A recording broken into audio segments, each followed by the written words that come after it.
We're going to continue from where we stopped.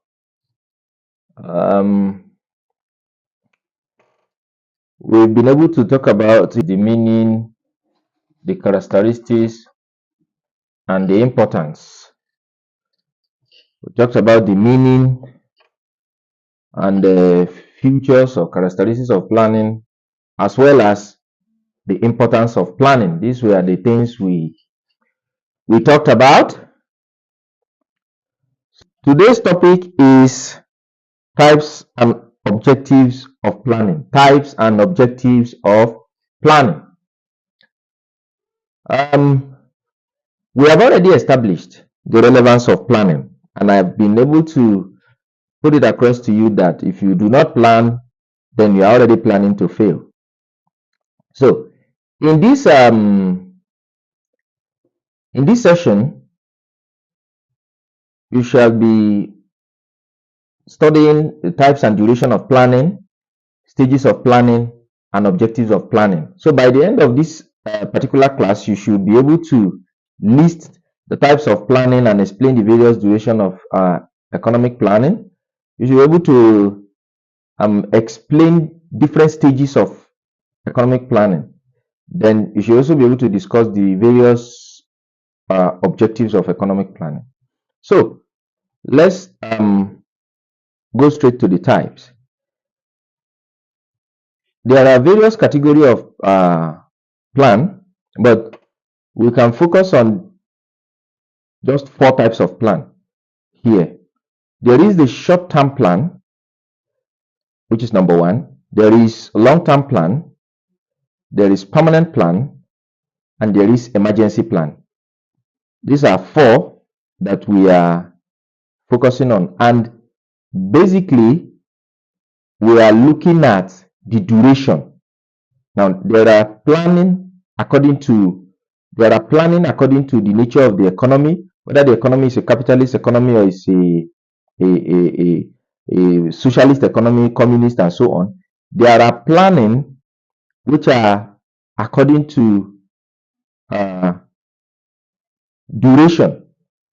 Now this is the one we are focusing on here. So we say we have short-term plan, long-term plans, permanent plans, and emergency plan.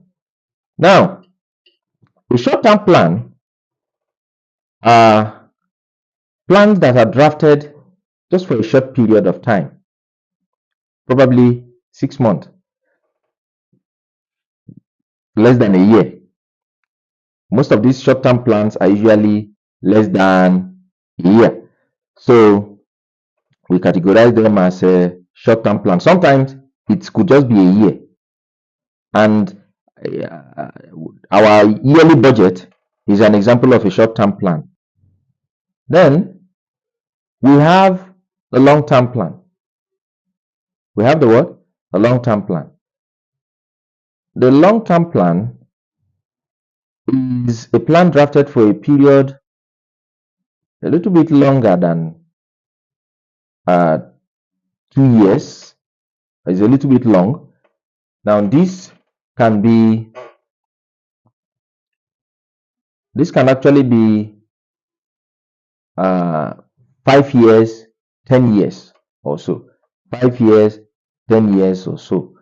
So any plan that is within this period is usually categorized as a long-term plan. Then we have the permanent plan. The permanent plan is a plan that exists for a longer period of time and is fixed for a longer for this period.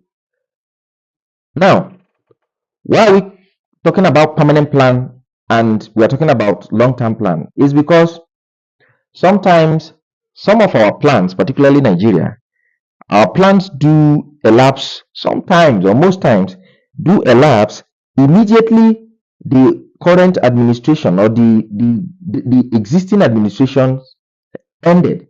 So if, for instance, if you look at the transformation, the 7-point agenda, it ended with the passing away of the then president Umaru Musa Yar'Adua, may so rest in peace. If you look at then the Jonathan-led administration replaced it with a transformation agenda. Then at the moment he left office, then the whole of that was replaced. The plan, that was the end. There was actually a plan somewhere along the line because of COVID-19, economic recovery growth plan, which is ERGP. Then we later had what we call National Development Plan. These plans usually end as the government in place, end, as the administration in place or who that designed it end. But permanent plans are more of institutional, or they become like an integral part of the country's system or the country as a whole, whereby any other president or any other leader or any other administration that comes in will have no choice but to continue. Any other administration that comes in will have no choice but to what? Continue from where that from where the other administration left the plan. So this is how it is. Then we have the emergency plan. It's designed for emergency purposes. Now, these emergency purposes can be as a result of natural disasters, man-made disaster, wars, and so on. You understand? So with this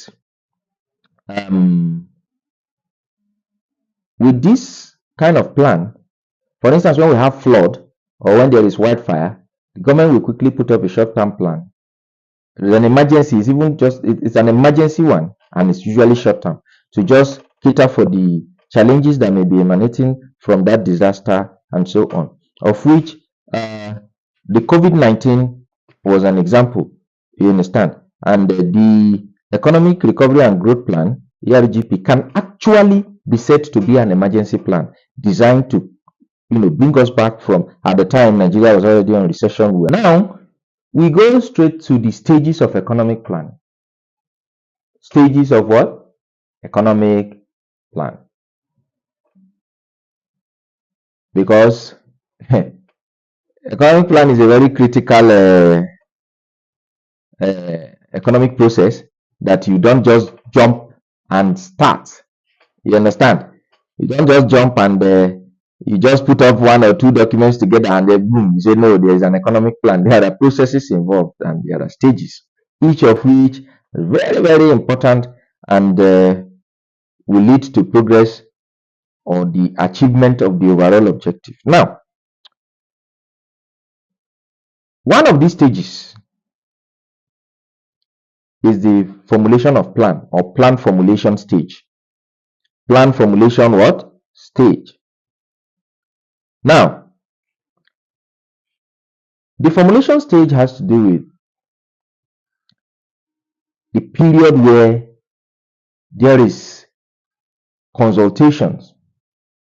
There is consultations by the Planning Commission. Remember in the introduction class we said one of the criteria is that there must be a central planning unit. Now, the planning authority must consult at this stage all the various actors of the economy or the various participants of the economy. The Planning Commission or the Planning Authority will have to get information from the Ministry of Education, the Ministry of Agriculture, the Ministry of Finance, the Ministry of Foreign Affairs, Ministry of Iron and Steel, all the relevant ministries that are playing key roles in contributing to the development of the country. They all have to be consulted. And what is this consultation like?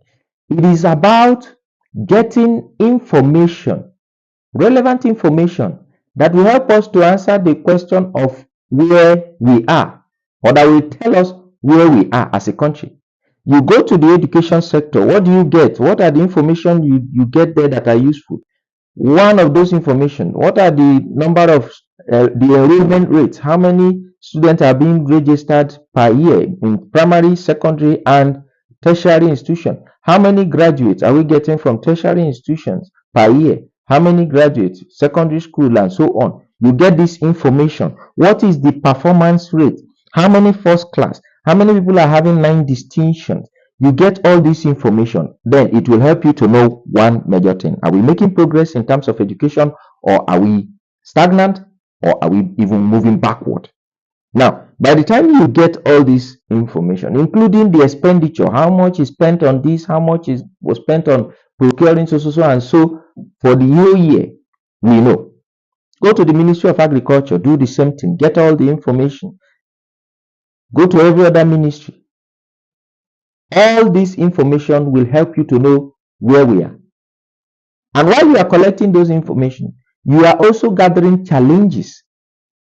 It is those challenges that will help to shape your objectives. The Ministry of Education will tell you their challenges. The Ministry of Agriculture will tell you their challenges. The Aviation Ministry will tell you about their challenges.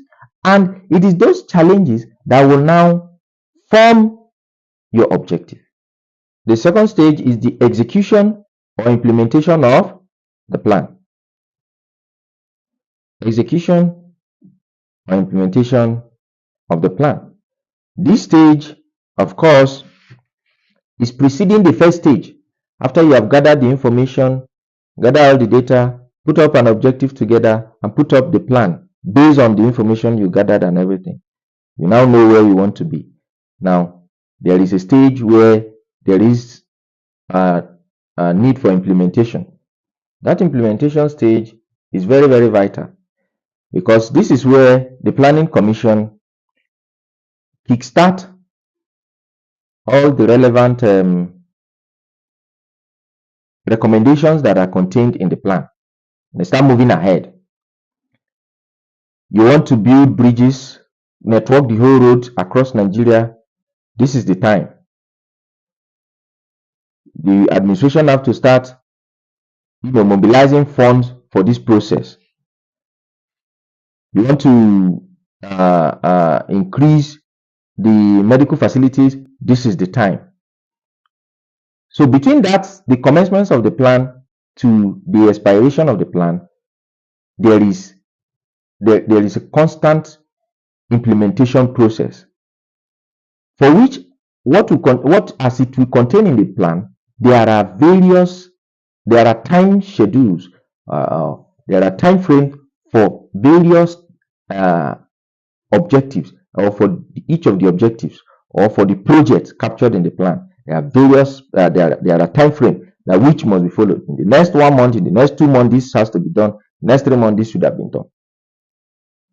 So now these are the implementation or execution. Then we have the third stage, which is the supervision stage. The supervision stage, of course, this is where there used to be little problem, which Nigerians, or in Nigeria, we suffer a lot. Now, this does not only include government projects or government plans and so on. We generally have the problem of supervision in Nigeria, even in the private sector. Of course, supervision has to do with monitoring the processes, ensuring compliance to the plan. When they are drafting the plan, specialists were consulted. Professionals were consulted on how to do some of these things, how to achieve those things. See, various consultants, there are consultations across board, and everybody gave their professional advice. Now, when the plan is drafted and is being implemented, there is need for these same professionals to monitor the processes to ensure compliances to all the policy recommendations in the document. This is where we always have problems. This is where a lot of things go wrong. We have the program evaluation. The evaluation is a process where the program or the project that is in play, the project is assessed.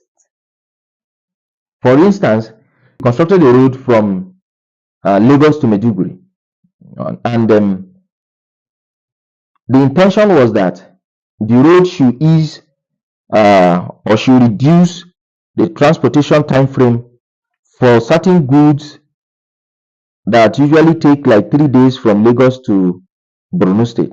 So when you construct that road, there needs to be some evaluation somewhere along the line. How many people are applying this road? Has the road actually helped to reduce time frame for goods traveling from Lagos to Borno State? Has the money spent on constructing this road, is there a is there a return on this investment? Is it worthwhile? You understand?